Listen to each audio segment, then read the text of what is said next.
Vielen Dank, ich grüße Sie alle recht herzlich.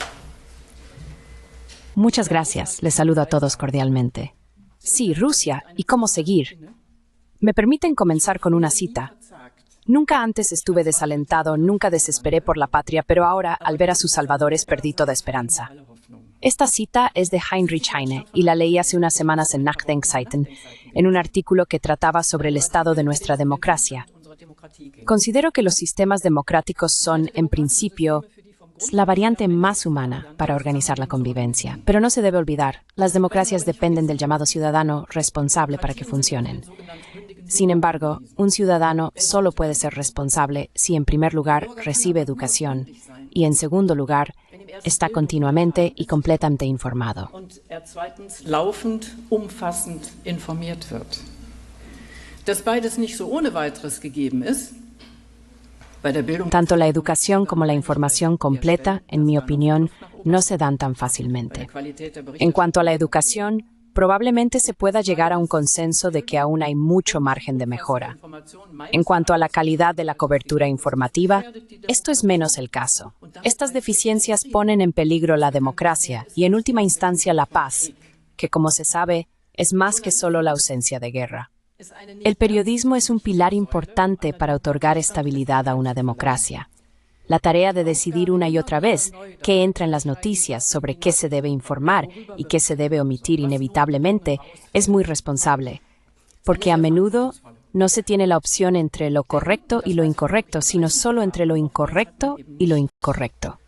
Lo sé por experiencia propia. Sondern nur zwischen falsch und falsch. Also alles schwierig und kompliziert. Umso wichtiger, den Bürger. Todo es difícil y complicado. Por eso es aún más importante tomar en serio al ciudadano y proporcionarle toda la información disponible. Esto debería hacerse independientemente de la propia postura en una disputa de opinión. También se debe resistir la tentación de querer hacer política uno mismo en lugar de explicarla. Un debate respetuoso y polémico sobre estos temas podría aumentar las posibilidades de encontrar soluciones sostenibles y pacíficas. Esto no solo se aplica a Rusia y Ucrania. Así entiendo mi trabajo. En cualquier caso, no estoy dispuesto a dejar el campo a aquellos que reclaman para sí solos la autoridad interpretativa y creen tener una justificación moral para ello. Und meinen dafür auch noch so etwas wie eine moralische Berechtigung zu haben.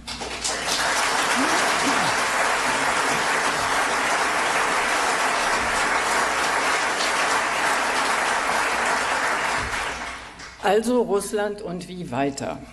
Entonces, Rusia, ¿y ahora qué? Para poder responder a esta pregunta, es importante conocer la historia previa y entender qué nos ha llevado a la situación actual. Esta historia previa no comienza solo con el ataque ruso a Ucrania, sino mucho antes. Básicamente, comienza con la disolución de la Unión Soviética. Por cierto, este es un ejemplo revelador del uso del lenguaje. En Occidente a menudo hablamos de la desintegración de la Unión Soviética. Sin embargo, en realidad fue una disolución más o menos dirigida políticamente. Pero eso es solo un comentario al margen, ya que me ocuparé más intensamente del lenguaje más adelante. Así que la historia previa comienza básicamente con la Unión Soviética. Beginnt also im Grunde mit der Auflösung der Sowjetunion. Und es kann nicht schaden, sich ein paar Eckpunkte nochmal ins Gedächtnis zu rufen. Y no está de más recordar algunos puntos clave. 1. Olvida las cosas tan rápido, ya lo verá. Bajo el liderazgo de Mikhail Gorbachev, la Unión Soviética se había abierto hacia Occidente de una manera sin precedentes. Este poderoso espíritu de cambio es difícil de describir con palabras. Las esperanzas y expectativas eran enormes. Sin embargo, lo que se exigió a las personas también fue enorme. Pero en el ámbito político occidental no se reconoció realmente su importancia. Fueron esencialmente 3 revoluciones las que ocurrieron y que debían ser superadas. La primera fue la transición de la economía planificada a la economía de mercado. Se dice fácilmente, pero significa mucho. Las personas de la antigua RDA generalmente entienden esto mejor que las personas en la parte occidental de Alemania.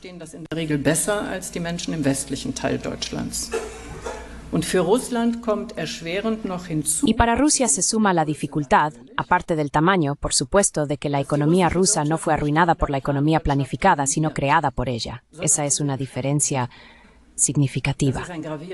La segunda revolución fue la transición de la dictadura del Partido Comunista a estructuras de Estado de Derecho. ¿Quién es consciente hoy en día de que la pretensión de liderazgo del Partido Comunista estaba consagrada en la Constitución soviética? Por lo tanto, la Constitución tuvo que ser modificada. Al principio, el camino también parecía conducir directamente a estructuras de Estado de Derecho. La Constitución no es el problema hoy en día, sino la realidad constitucional. Ha habido retrocesos masivos en ese aspecto. Y la tercera revolución fue la transición de la Unión Soviética al Estado Nacional, lo cual durante mucho tiempo no fue reconocido como un problema en Occidente. Bitte bedenken Sie dabei auch, dass Tenga en cuenta también que por todos los crímenes y violaciones cometidos por la Unión Soviética, Occidente ha responsabilizado a Rusia de manera general. Todos los demás estados que surgieron tras la disolución de la Unión Soviética recibieron de Occidente la oportunidad de un nuevo comienzo, más o menos sin cargas. Rusia, sin embargo, no. Esta actitud básica no es insignificante, ya que sienta las bases para revivir rápidamente viejas imágenes enemigas. Los rusos fueron y son vistos como los malos. Stalin tampoco es percibido como georgiano, sino como alguien de Rusia. ¿Cómo continuó la situación? Luego vino Boris Yeltsin, quien al principio fue visto tanto en Occidente como en Rusia como un símbolo de esperanza, como reformador y demócrata.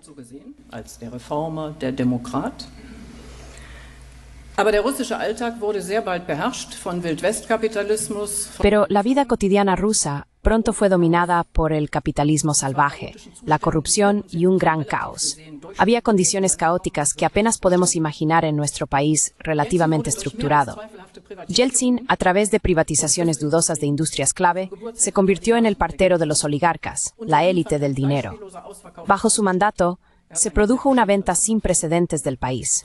Más que venderlo, lo regaló. De esto no solo se beneficiaron los oligarcas rusos, sino también Occidente, y de manera considerable.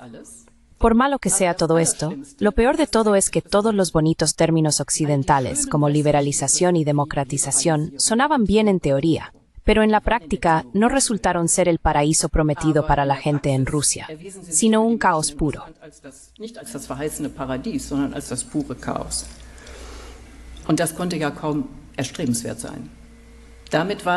Y eso apenas podía ser deseable. Con ello, estos términos quedaron dañados de manera duradera. Ni siquiera hablo del bombardeo del Parlamento ruso que Yeltsin ordenó en 1993. Eso también fue más bien antidemocrático, pero en el sentido del Occidente. Por eso, este acto no fue criticado, como normalmente se debería haber hecho en vista de los valores occidentales. En cambio, fue celebrado. ¿Qué debían pensar los ciudadanos de Rusia al respecto? Se puede leer los detalles y la cronología de los acontecimientos. En este caos, en esta situación en la que las estructuras criminales eran lo único fiable, Putin llegó en el momento justo.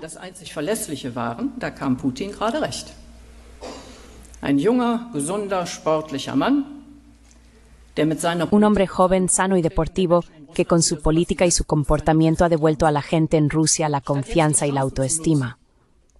En lugar de aprovechar las oportunidades y finalmente construir la Casa Europea Común, cuya visión desarrolló Mikhail Gorbachev, los observadores occidentales solo criticaron que Putin era un hombre del KGB.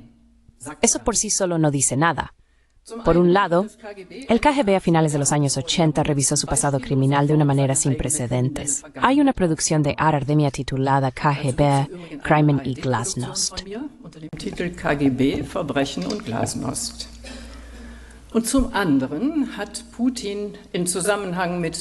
Y por otro lado, Putin dijo, en relación con el fallido intento de golpe de Estado en el verano de 1991, recuerdan, cuando un grupo alrededor del jefe de la KGB, Kryuchkov, quiso tomar el poder, los tanques rodaron por Moscú y Gorbachev fue retenido con su familia en Crimea. Putin renunció a su servicio exactamente en ese momento, es decir, cuando aún no se podía prever que este golpe fracasaría.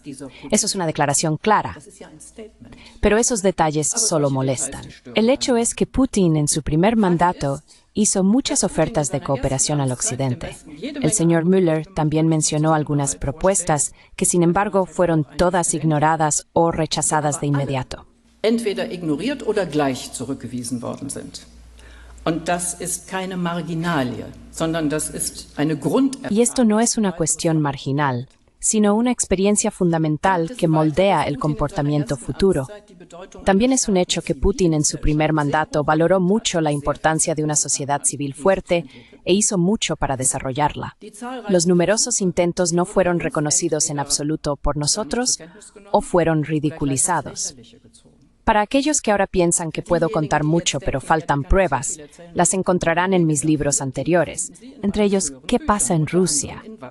Allí se describe tallada y cronológicamente todo lo que ha sucedido. No nos interesó en lo más mínimo. En tiempos de cambio es especialmente importante evitar malentendidos.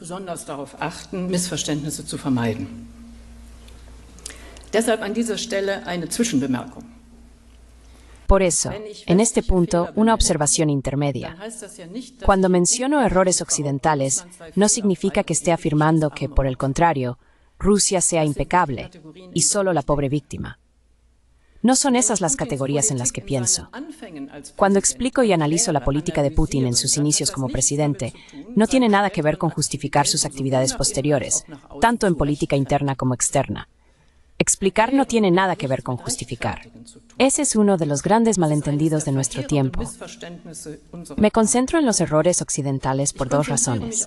Primero, porque se examinan menos en nuestro entorno, así que, de alguna manera, equilibrar.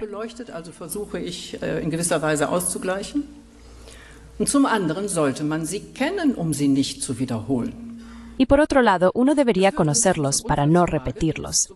Esto nos lleva a la cuestión fundamental que debe responderse. ¿Persigue Rusia intereses imperialistas o se trata de una arquitectura de seguridad funcional que incluya a Rusia? Esto debe debatirse basándose en hechos, es decir, de manera analítica y no ideológica o moral.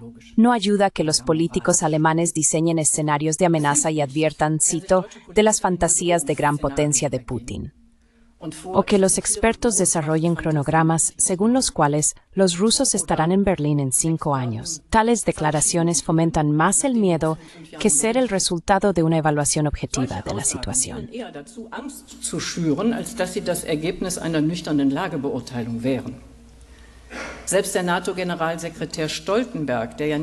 Incluso el secretario general de la OTAN, Stoltenberg, que no es precisamente conocido por su moderación hacia Rusia, ha dicho recientemente que actualmente no hay una amenaza por parte de Rusia. Algo similar se encuentra también en varios documentos estratégicos de Estados Unidos. Entonces, ¿por qué esta alarma? Si se deben continuar los enormes esfuerzos para apoyar a Ucrania en la guerra contra Rusia financieramente y con armas, se debe fomentar el miedo a un ataque ruso más allá de Ucrania. Así se lleva a la población a aceptar todo esto sin resistencia. A esto se suma la afirmación de que nuestra democracia y libertad se defienden en Ucrania. Unsere Demokratie, unsere Freiheit würde in der Ukraine verteidigt. Das stimmt diesmal genauso wenig, wie es damals in Afghanistan gestimmt hat. Eso es tan poco cierto esta vez como lo fue en su momento en Afganistán, cuando se decía que nuestra libertad y democracia se defendían en el Hindu Kush. Desafortunadamente, hay ejemplos repetidos en la historia que muestran que las imágenes de amigo-enemigo y la demonización del adversario sirven para preparar a toda una sociedad para la guerra. Nuestro ministro de Defensa, que no se llama ministro de Guerra,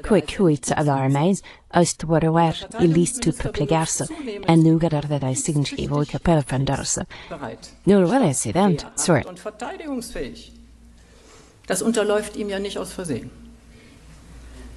Eine systematische, Chronologie ist dabei besonders wichtig. Una consideración sistemática y cronológica de las declaraciones rusas y de la política rusa muestra una y otra vez que a Moscú le interesa un lugar adecuado en la nueva arquitectura de seguridad.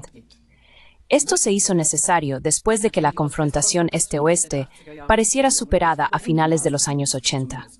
Tras la disolución del Pacto de Varsovia, la OTAN debería haberse transformado de manera lógica. Hubo plan de no incluir la membresía excluyente de Rusia. La OTAN fue fundada originalmente como una ala defensiva. Die NATO war mal als Verteidigungsbündnis gegründet worden. Nur der Feind, also Sowjetunion oder Russland, Solo que el enemigo, es decir, la Unión Soviética o Rusia, ya no existía. Así que se necesitaba una nueva misión y se proclamaron las operaciones fuera del área, es decir, operaciones fuera del propio territorio. Desde mi punto de vista, eso fue el principio del fin. En lugar de incluir de alguna manera a la enorme Rusia en términos de seguridad, la OTAN no se transformó estructuralmente, sino que simplemente se expandió hacia el este. Aunque existía el Consejo OTAN-Rusia, este era más bien una corrección cosmética y no una participación en igualdad de condiciones. La expansión hacia el este de la OTAN fue en cualquier caso uno de los mayores errores desde el final de la Segunda Guerra Mundial. der größten Fehler seit dem Ende des Zweiten Weltkriegs.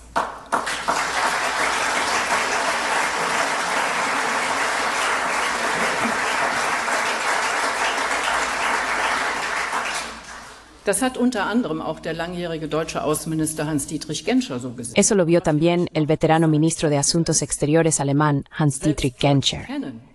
Y lo que quizás es aún más significativo, incluso George Kennan, en esencia el arquitecto de la política de contención estadounidense, dijo en ese momento, y cito textualmente, creo que es un error trágico. No había ninguna razón para ello. Nadie amenaza a nadie. Y un poco más adelante dice, por supuesto que habrá una mala reacción de Rusia en el futuro. Y entonces ustedes, los que amplían la OTAN, dirán, así son los rusos. Siempre se lo dijimos, pero eso es completamente incorrecto. George Kennan, que según mi conocimiento no se identifica con el significado actual de comprensivo con Rusia. Mit der NATO-Perspektive für die Ukraine. Con la perspectiva de la OTAN para Ucrania, un vecino inmediato con un significado histórico y emocional especial para Rusia, se había superado el límite del dolor. La necesidad de seguridad de Rusia a menudo se ridiculiza en la agenda política de Occidente. Se argumenta, país enorme, ¿quién podría amenazarlo? Pero una mirada al mapa y a los documentos estratégicos muestra que se busca la fragmentación de Rusia y un cambio de régimen en Moscú. Una diferencia clave en política de seguridad entre Rusia y Estados Unidos radica simplemente en la geografía. Ein entscheidender sicherheitspolitischer Unterschied zwischen Russland und den USA besteht schlicht in der Geografie. Die USA haben westlich und östlich ihres Landes Ozeane vor der Tür. Estados Unidos tiene océanos al oeste y al este de su país. Al norte tienen a Canadá como socio de la OTAN y al sur el país limita con México, del cual no hay riesgo en términos de seguridad para Estados Unidos. Con Rusia, la situación es completamente diferente. Rusia se extiende sobre una enorme masa terrestre con más de 22.000 kilómetros de frontera terrestre, que en gran parte es difícil de defender. Rusia tiene 14 vecinos, no solo 2, y con algunos de los países, las de esas países están fuertemente tensas. Desde el punto de vista de la seguridad, es una tarea cualitativamente diferente, que naturalmente también conduce a otras sensibilidades. Was man auch nicht vergessen sollte, Lo que tampoco se debe olvidar son los miedos históricos de Rusia. Siempre estamos programados para reconocer los miedos históricos de Polonia y los estados bálticos. Eso es correcto. Pero no reconocemos los miedos históricos de Rusia. En 1904, Rusia fue atacada por Japón en el este. En la Primera Guerra Mundial, las tropas alemanas ocuparon grandes partes de Rusia. El ataque de Brest-Litovsk significó para muchos dolorosas y condiciones extremadamente difíciles.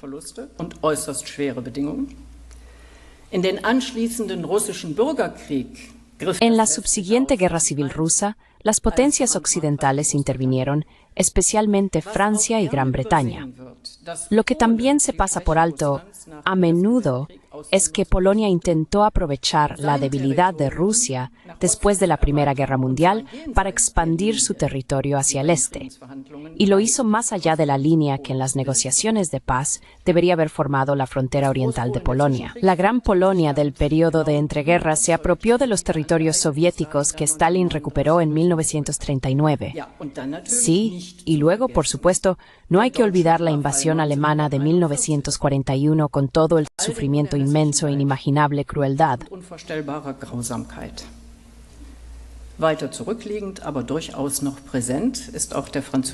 Más atrás en el tiempo, pero aún presente, está también el ataque francés bajo Napoleón en 1812. Los miedos y sentimientos de amenaza rusos tienen un trasfondo real. Estos miedos están en absoluto contraste con los de Estados Unidos.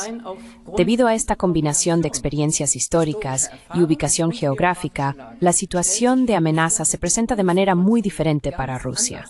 Debido al alto número de besatzungen del mundo, se puede con razón que la OTAN en el área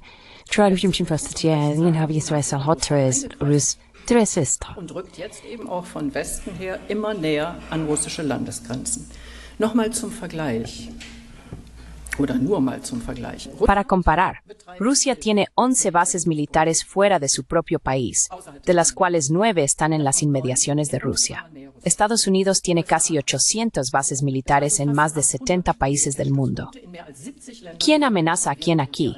No importa si una amenaza es real o solo percibida como tal. Eso es suficiente para destruir la base de una coexistencia pacífica o incluso de una colaboración. Esa base sería un mínimo de confianza. ¿Y de dónde debería venir eso en la situación actual? Yo diría, la desconfianza mutua nunca es tan grande como ahora. Das Misstrauen war noch nie so groß wie jetzt. Dazu tragen natürlich auch solche Äußerungen bei wie die von Frau Merkel. Tales declaraciones como las de la señora Merkel naturalmente contribuyen a esto. Ella dijo que los acuerdos de Minsk solo se llevaron a cabo para darle tiempo a Ucrania para volverse más defensiva. En otras palabras, los acuerdos en sí mismos no se tomaron en serio. Es una señal devastadora. ¿Para qué hacer acuerdos entonces? Si consideramos el pasado reciente desde la perspectiva rusa, estuvo la guerra de Kosovo en 1999 y la guerra de Irak en 2003. Ambas guerras fueron lideradas por Estados Unidos, sin la aprobación del Consejo de Seguridad de la ONU, por así decirlo, por su propia autoridad, donde las reglas internacionales ya no importaban. No fue Moscú quien intentó remodelar el mundo, fueron los Estados Unidos o el Occidente político. Beziehungsweise der politische Westen. Dazu passt die Aufkündigung fast aller. Esto se ajusta a la denuncia de casi todos los tratados de desarme, que en parte tenían dimensiones históricas. Basta con pensar que con el tratado INF se logró realmente no solo limitar, sino eliminar y destruir toda una categoría de armas. Tampoco fue Moscú quien canceló los tratados, sino Estados Unidos. En este contexto, vale la pena echar un vistazo a la cronología de las acusaciones mutuas sobre quién supuestamente violó los tratados correspondientes y cuándo. Los misiles Iskander en Kaliningrado, mencionados a menudo, fueron una contramedida al sistema de defensa antimisiles que Estados Unidos desplegó en Polonia y Rumanía. Cabe destacar que estos sistemas de defensa pueden convertirse técnicamente en sistemas de ataque con facilidad. Dass diese Abwehrsysteme sich technisch ganz leicht in Angriffssysteme umwandeln lassen. Das ist alles nicht so schwarz-weiß, wie es uns oftmals suggeriert wird. No es todo tan blanco y negro como a menudo se nos sugiere. Para relacionarlo ahora con Ucrania, el compromiso estadounidense en Ucrania es realmente notable. No me refiero solo a las enormes sumas con las que se han influido repetidamente las elecciones en Ucrania o se han financiado programas educativos. Estos programas se llaman realmente programas educativos. Pretenden transmitir a los ucranianos en todas las regiones del país que estarían mejor en la OTAN. Pues una triple en mucho tiempo no voy a favor de Palau. Lange überhaupt keine Mehrheit in der Bevölkerung. Im Gegenteil. Der neutrale Status. Al contrario, el estatus neutral de Ucrania incluso estaba consagrado en la Constitución. Aparte de eso, Ucrania fue repetidamente escenario de grandes maniobras de la OTAN. Estados Unidos aumentó sistemáticamente el número de sus vuelos de reconocimiento en la frontera ucraniano-rusa. Como se pudo leer recientemente en el New York Times, Estados Unidos ha operado durante unos 8 años 12 bases secretas de la CIA directamente en la frontera ucraniano-rusa. Según el New York Times, el compromiso de los servicios de inteligencia estadounidenses habría jugado un papel clave en la decisión del presidente ruso de invadir Ucrania en febrero de 2022.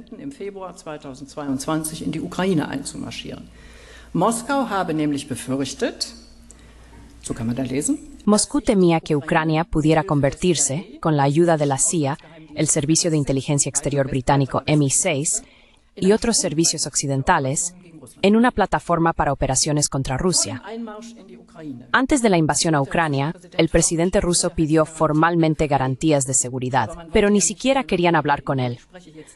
No me refiero a las conversaciones entre Scholz y Putin o Macron y Putin en esa mesa descomunalmente larga, sino a cómo se reaccionó en los Estados Unidos. Quien se sienta recordado a los tiempos de la Guerra Fría debería tener una intensificación conceptual preparada, porque hoy es mucho más peligroso. Denn heute ist es viel gefährlicher. Nicht umsonst hat man damals vom Gleichgewicht des Schreckens gesprochen. No en vano se hablaba entonces del equilibrio del terror.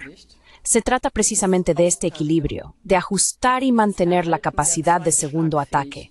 Esta capacidad disuade a un posible agresor de realizar el primer golpe, porque debe contar con ser destruido como segundo.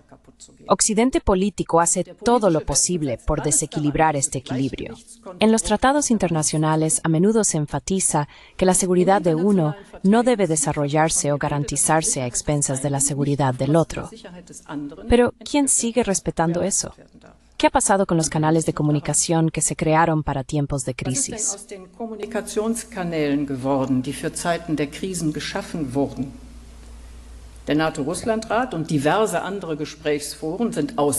El Consejo OTAN-Rusia y varios otros foros de diálogo han sido suspendidos o completamente eliminados. Desde la invasión rusa a Ucrania se ha vuelto común responsabilizar a los políticos de distensión por este desarrollo y culparlos parcialmente de que el ataque ruso haya ocurrido. Muchos de estos políticos de distensión, incluso algunos conocidos, ahora se retiran y declaran que esta política fue un error lamentable. Sin embargo, en mi opinión, es exactamente al revés. No son los políticos de distensión los responsables del estado actual, sino el hecho de que no pudieron imponer su política.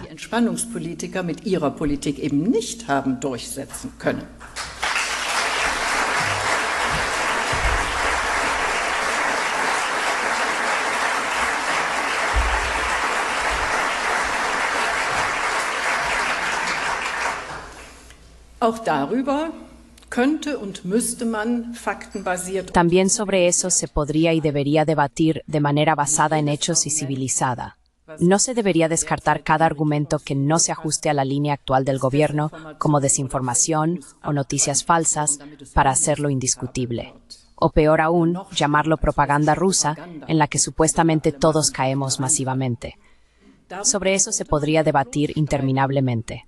Pero me parece mucho más importante mirar hacia adelante. Eso ya es bastante difícil. Para arrollar una perspectiva, se necesita un análisis exhaustivo y la identificación de intereses. Und die Benennung von Interessen. Fangen wir mit den Interessen an. Friedliche Politik. Comencemos con los intereses. La política pacífica no es más que un equilibrio de intereses que funciona. No se trata de moral, como se afirma a menudo. Incluso la candidata presidencial demócrata en los Estados Unidos, Kamala Harris, dijo en la Conferencia de Seguridad de Múnich, refiriéndose al compromiso estadounidense en Europa: no lo hacemos por caridad, sino porque está en nuestro interés estratégico. Sería bueno ver la Hitchop y una more que menciona tips en proyectos estratégicos. Anfangen würden, ihre strategischen Interessen zu formulieren.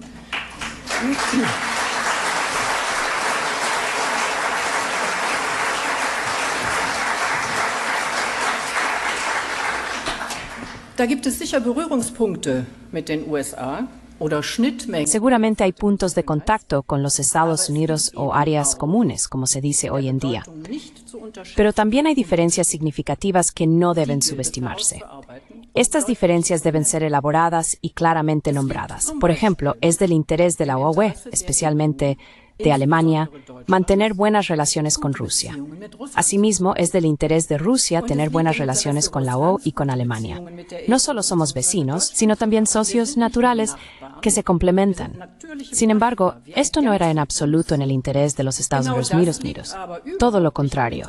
Hay una razón por la cual en los documentos estadounidenses se afirma que el único peligro real para la supremacía de los Estados Unidos es un continente euroasiático funcional.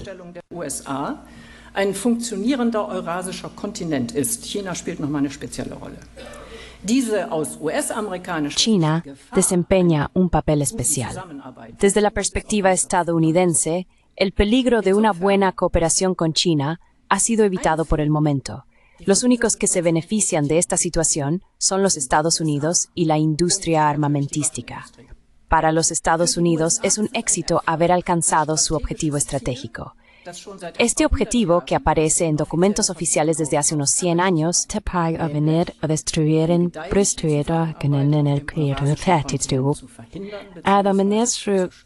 fracking, perjudicial para el medio ambiente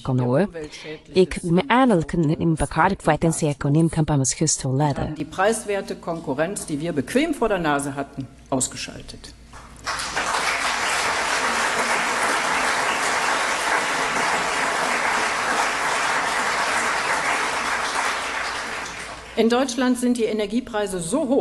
En Alemania, los precios de la energía son tan altos que se está volviendo o ya se ha vuelto una amenaza para la existencia de muchas empresas. Esto no se debe a que Rusia nos haya cerrado el grifo del gas, como se afirma a menudo. Más bien, nosotros mismos renunciamos al gas ruso para no apoyar la maquinaria de guerra rusa. Lo loco de esto es que, a pesar de todo, seguimos recibiendo gas ruso, solo que a través de intermediarios y a un precio mucho más alto.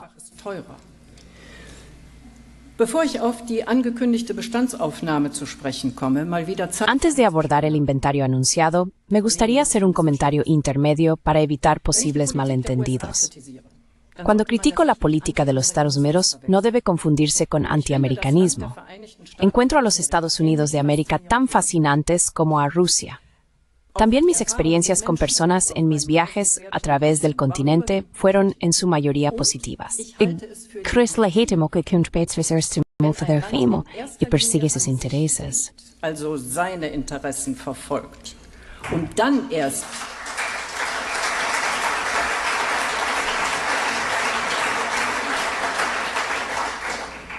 erst überlegt, wie man das mit dem Wohl der Nachbarn verbinden könnte. Y luego considerar cómo se podría conectar eso con el bienestar de los vecinos. Me parece bien, siempre y cuando se hable abiertamente sobre los intereses y no se les dé pretextos humanitarios para presentarlos mejor. Hasta aquí, todo bien.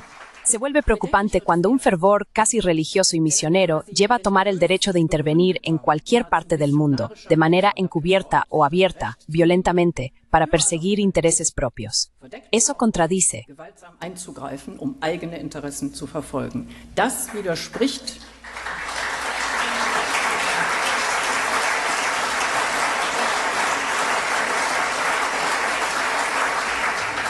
widerspricht allen internationalen Vereinbarungen und ganz massiv. Esto contradice todos los acuerdos internacionales y de manera masiva la Carta de la ONU. En nombre de la democracia, no todo está permitido. Ahora, sobre el estado de la situación, esto incluye la constatación de que la tragedia de Ucrania no solo se manifiesta en muertos, heridos, traumatizados y la indescriptible destrucción del país. También radica en que una política inteligente, según todo lo que se sabe, podría haber evitado todo esto si se le hubiera permitido. El presidente brasileño Lula da Silva lo resume bien cuando dice que Rusia tiene la responsabilidad exclusiva del estallido de la guerra. Pero actualmente, Estados Unidos y Europa son responsables de fomentar una guerra de poder.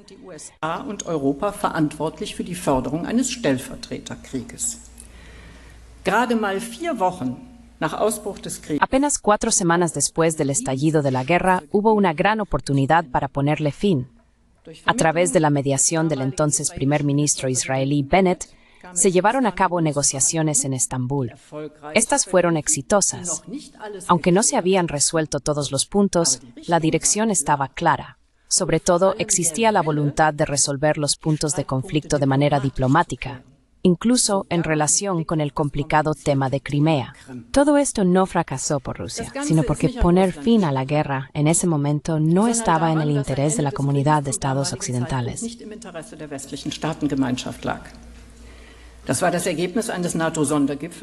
Ese fue el resultado de una cumbre extraordinaria de la OTAN en Bruselas el 24 de marzo de 2022.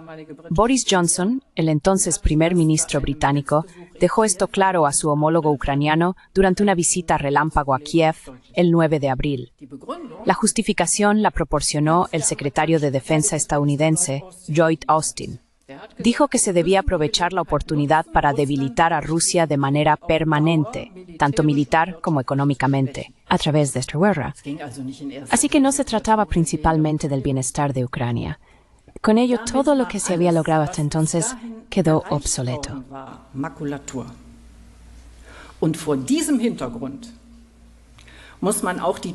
En este contexto también se deben considerar las demandas del presidente ucraniano y su gobierno de más ayuda armamentística. Si los países occidentales no quieren el fin de la guerra, entonces deben ayudar a Ucrania a sobrellevar la situación. En cuanto a la moral y la voluntad de resistencia de los ucranianos, ciertamente todavía están presentes. Pero parece que cada vez más ucranianos se dan cuenta de que están siendo sacrificados por intereses geopolíticos. Que en realidad quieren los ucranianos debe asegurarse de que destruir Dermi. Der muss dafür sorgen, dass dieser Krieg aufhört.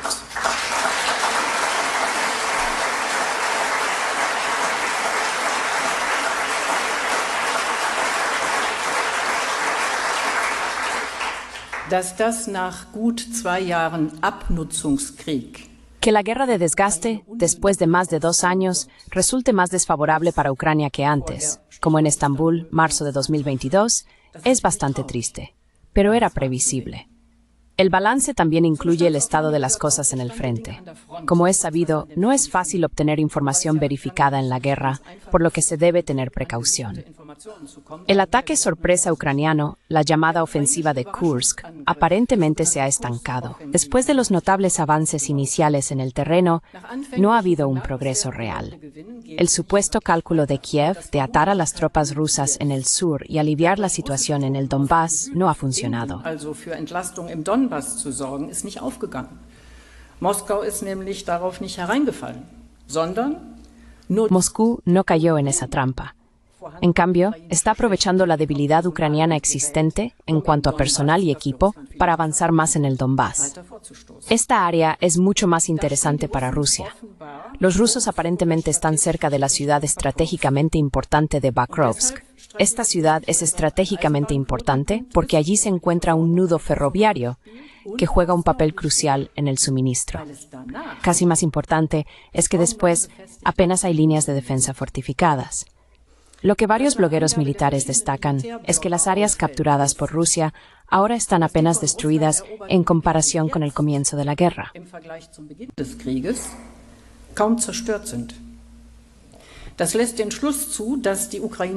Esto lleva a la conclusión de que la resistencia ucraniana está disminuyendo considerablemente. El canal ucraniano de Telegram Deep State, considerado una de las fuentes ucranianas más fiables, informa de problemas dramáticos de personal en el sureste y de pérdidas significativas de material en la región de Kursk. Tanto el Times británico como el Economist informan de algo similar. Todo esto en conjunto no sugiere que Ucrania pueda resistir mucho más tiempo. Especialmente no, si se consideran los masivos ataques aéreos rusos de los últimos días, que se centran principalmente en la destrucción de infraestructuras. So schnell kann man die Tan rápido no se pueden reparar el suministro eléctrico y las plantas de calefacción como se destruyen una y otra vez. Las informaciones ucranianas sobre defensas exitosas están aparentemente embellecidas. Según el portal ucraniano Defense Ukraine, que se basa en el actual comandante en jefe, Ucrania solo pudo interceptar un cuarto de los misiles disparados por Rusia y aproximadamente 2/3 de los drones.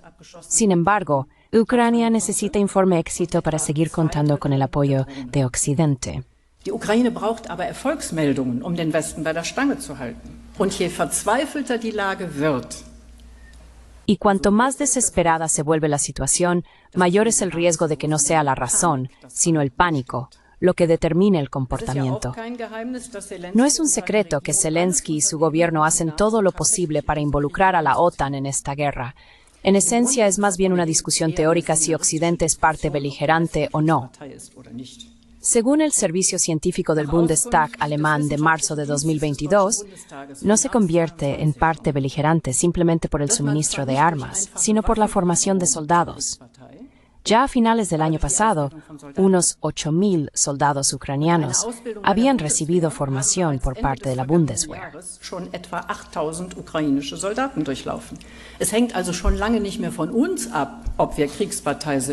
Entonces, ya no depende de nosotros si somos parte en la guerra o no, sino de cómo Moscú percibe nuestro comportamiento. La situación no podría ser más complicada. No mejora si se sospecha que aquellos que exigen actividades diplomáticas están más o menos en la nómina de Moscú. Debería ser de interés propio para Alemania y la UE desarrollar conceptos de desescalada y elaborar un plan para el tiempo posterior. Sin embargo, estas iniciativas no provienen de Alemania o de la UE, sino de China, países africanos y Brasil. Y estos países estarían muy lejos si la situación aquí se descontrola.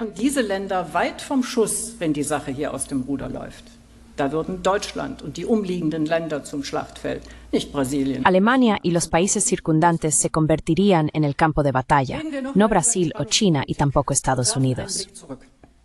Hablemos nuevamente sobre la política de distensión y echemos un vistazo atrás. La OTAN ha seguido una estrategia dual desde finales de los años 60 del siglo pasado. Por un lado, mostró fuerza militar y, por otro, se esforzó en el ámbito político por la cooperación, la distensión y el desarme. En aquel entonces, la estrategia dual de la OTAN hacia Rusia se describía con los términos seguridad y distensión. Hoy los términos correspondientes son disuasión y diálogo. Disuasión es un término agresivo, seguridad uno defensivo. Sicherheit ein defensiver Begriff. Dialog verkommt zur Lehrformel, wenn man El diálogo se convierte en una fórmula vacía cuando se consideran ilegítimos los intereses del interlocutor desde el principio. La distensión, en cambio, representa un programa, un enfoque político integral. La diferencia de calidad entre la política de entonces y la de hoy se reconoce solo en la elección de términos. Hablando de elección de términos, al principio mencioné que volvería al tema del lenguaje. Es recomendable, como consumidor de medios, desarrollar cierta sensibilidad al lenguaje, prestar atención a la elección de palabras y a la aplicación de que se equivale recero. Este no se refiere al tema de Rusia y Ucrania.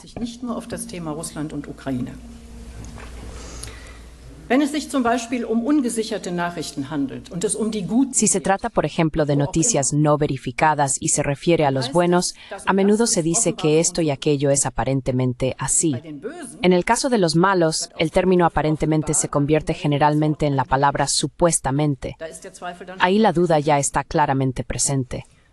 O en un informe sobre el avance ucraniano en la región de Kursk, se dice que el 8 de agosto las grabaciones ucranianas mostraron cómo se rendían soldados rusos. Un poco más tarde, en el mismo informe, se dice que las grabaciones rusas supuestamente muestran cómo ocurrió esto y aquello. Lo siguiente no tiene relación directa con Rusia, pero no quiero privarle de este matiz.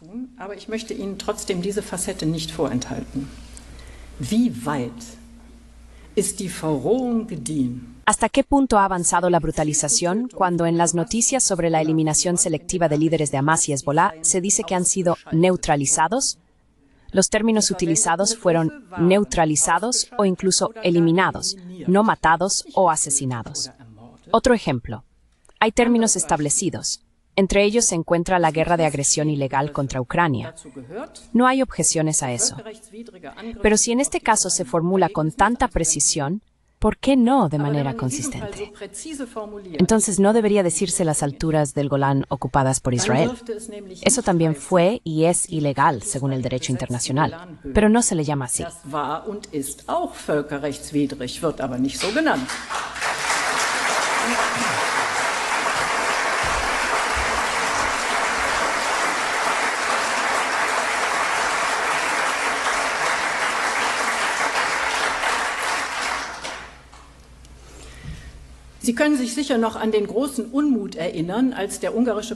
Seguramente aún recuerdan el gran descontento cuando el presidente húngaro Viktor Orbán, al inicio de su presidencia del Consejo de la EU, comenzó una intensa diplomacia de viajes sobre el tema de Ucrania. No hace falta simpatizar con Orbán para reconocer que no fue una de sus peores ideas. Pero no se trata de eso ahora, sino de la noticia que decía que Orbán se reunió con Putin, Xi y Trump. El presidente ucraniano Zelensky, con quien se reunió primero, simplemente se omite. Eso rompería la fila de los vecinos, así que simplemente lo dejan fuera. Cuando los medios traen nueva sobre Kamariko con cinta, se aprecia la mera idea de que hay una solución. Die Idee, zu einer Lösung zu kommen, verächtlich gemacht. Denn was kann man schon erwarten bei Putin, Xi und Trump? ¿Qué se puede esperar de Putin, Xi y Trump? Tal vez esto, porque muestra cuánto ha cambiado el ambiente en nuestro país. A finales de julio, la ministra presidenta de Mecklemburgo-Pomerania Occidental, Manuela Schwesig, fue consultada como actual presidenta del Bundesrat sobre una posible candidatura olímpica de Alemania. La última pregunta que le hicieron fue si, en su opinión, era correcto que Alemania no pudiera participar en los Juegos de París. La señora Schwesig respondió que los Juegos Olímpicos representan la paz. Por eso es correcto que Rusia no participe. ¿Cuánta presión debe haber para que alguien como Manuela Schwesig se deje llevar por esta declaración? Si tomamos en serio su formulación, entonces también una serie de otras naciones no deberían participar. Dann dürften eine ganze Reihe anderer Nationen auch nicht teilnehmen.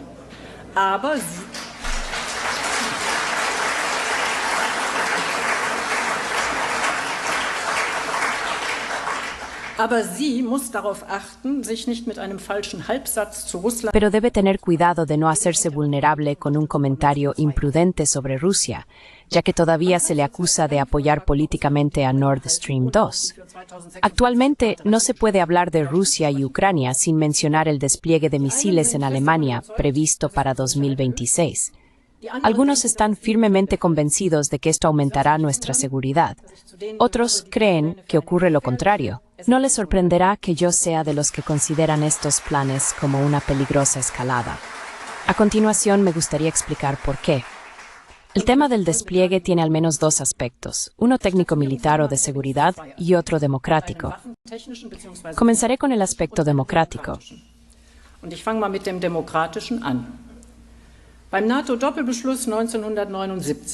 En la doble decisión de la OTAN de 1979, cuando se trataba del despliegue de misiles de alcance medio en Europa, no solo en Alemania hubo un intenso debate parlamentario y social.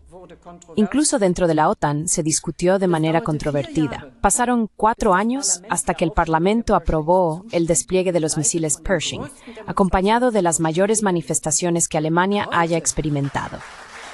Hoy la situación es diferente. De manera sorprendente, al margen de la cumbre de la OTAN, el 10 de julio, en Washington, se publica una declaración conjunta de Estados Unidos y Alemania.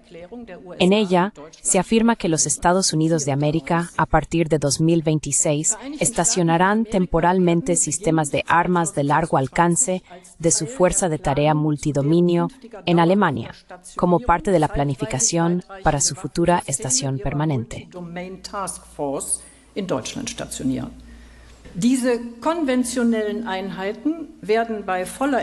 Estas unidades convencionales incluirán SM-6, Tomahawks y armas hipersónicas actualmente en desarrollo cuando estén completamente desarrolladas. Estas armas tienen un alcance significativamente mayor que los sistemas terrestres actuales en Europa. Sin embargo, esta decisión de gran alcance no se menciona en la declaración final de la cumbre de la OTAN. En su lugar, se enfatiza la disposición de la OTAN para el control de armamentos y el desarme. Eso es bastante curioso. Aparte de que no hubo ni realmente hay un debate sobre esta decisión de despliegue, surgen varias preguntas. ¿Por qué esta vez solo en Alemania? Wieso diesmal nur in Deutschland? Anfang der 80er Jahre wurden Pershings, wenn ich nicht irre, in 5 verschiedenen A principios de los años 80, si no me equivoco, se estacionaron Pershings en 5 países europeos diferentes. ¿Quién tiene entonces el mando? ¿Solo los Estados Unidos? ¿Tiene Alemania al menos un veto o los misiles solo están en nuestro territorio? Y hay algo más. Aunque se da la impresión de que se trata de una decisión conjunta, al examinarlo más de cerca se revela algo completamente diferente. El colega Wolfgang Lieb ha recopilado meticulosamente los detalles exactos. Eso lo puede encontrar en Internet, pero ahora le mencionaré aproximadamente los hechos correspondientes. Ya bajo Obama, el Premio Nobel de la Paz, los Estados Unidos decidieron en principio por un estacionamiento de este tipo.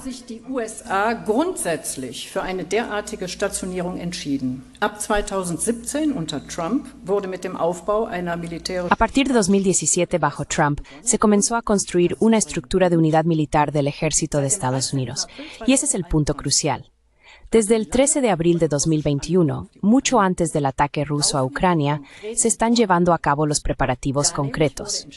Se decidió estacionar una de las 5 fuerzas de tarea multidominio en Wiesbaden. En otras palabras, y ahora cito al colega Lieb, se trató de una decisión unilateral de Estados Unidos. Preparada con mucha antelación. La vinculación con el ataque ruso a Ucrania sirve más bien para, con el miedo a Putin, paralizar o impedir un debate público. Putin eine öffentliche Diskussion zu lähmen oder zu unterbinden. Dem ist nichts hinzuzufügen. Und den ausführlichen Artikel kann ich nur empfehlen. No hay nada que añadir a eso. Solo puedo recomendar el artículo detallado. Si ahora cambiamos de perspectiva y consideramos todo desde el punto de vista de Moscú, se vuelve interesante. Con las armas hipersónicas que alcanzan una velocidad 17 veces superior a la del sonido, el tiempo de advertencia se reduce drásticamente. ¿Qué se deduce estratégicamente esto? Moscú entiende esto en la actual situación tensa como una medida defensiva de Occidente o más bien como una preparación para un ataque sorpresa. Oder doch eher als Vorbereitung für einen Überraschungsangriff.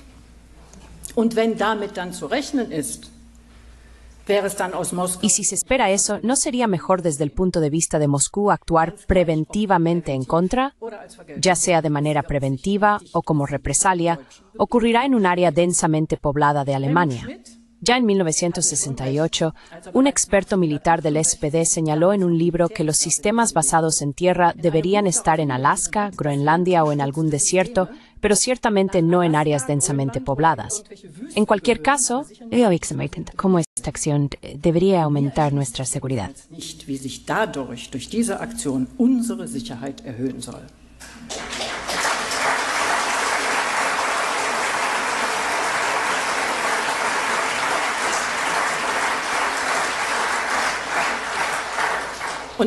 Francamente, tampoco entiendo por qué la gente aquí no sale en masa a la calle para protestar contra esto.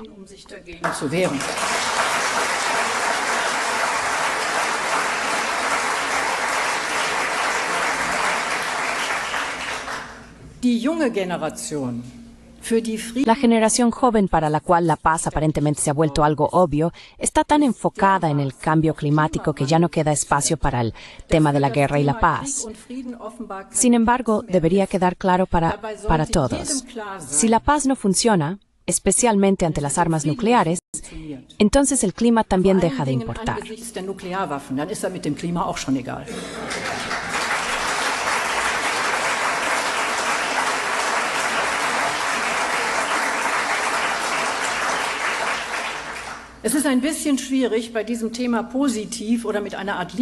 Es difícil terminar positivamente con este tema.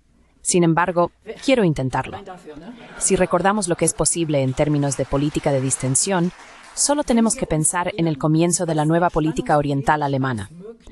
Esta comenzó inmediatamente después de que la Unión Soviética reprimiera brutalmente el movimiento democrático en Checoslovaquia en 1968. Se podría haber dicho que no hablaríamos con ellos. O como se dice hoy, no se debe hablar con ese tipo de personas. Debemos darles una lección para algo así no quede impune. Pero precisamente entonces es cuando se debe hablar. El resultado de la nueva política oriental es conocido. Durante décadas solo hubo ventajas para todos involucrados, tanto humanitarias como económicas. Debemos volver a eso. Sowohl humanitär als auch wirtschaftlich. Da müssen wir wieder hin.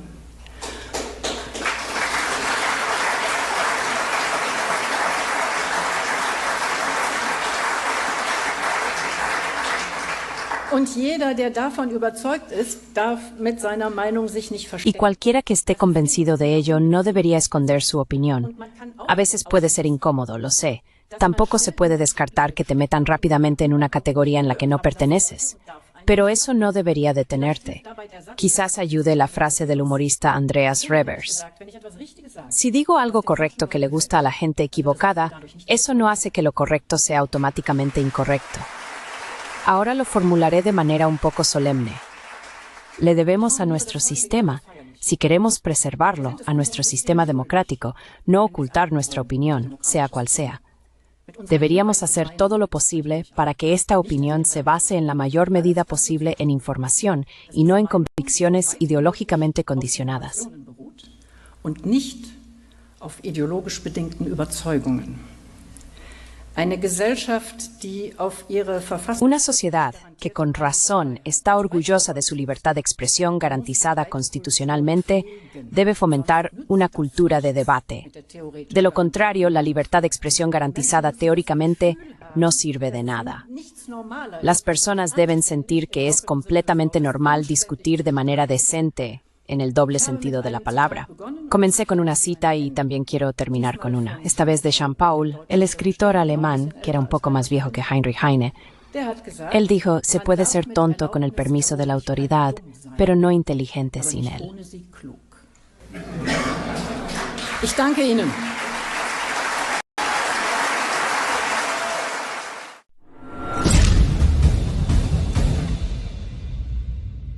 Si valoras nuestras traducciones, por favor considera apoyarnos en Patreon.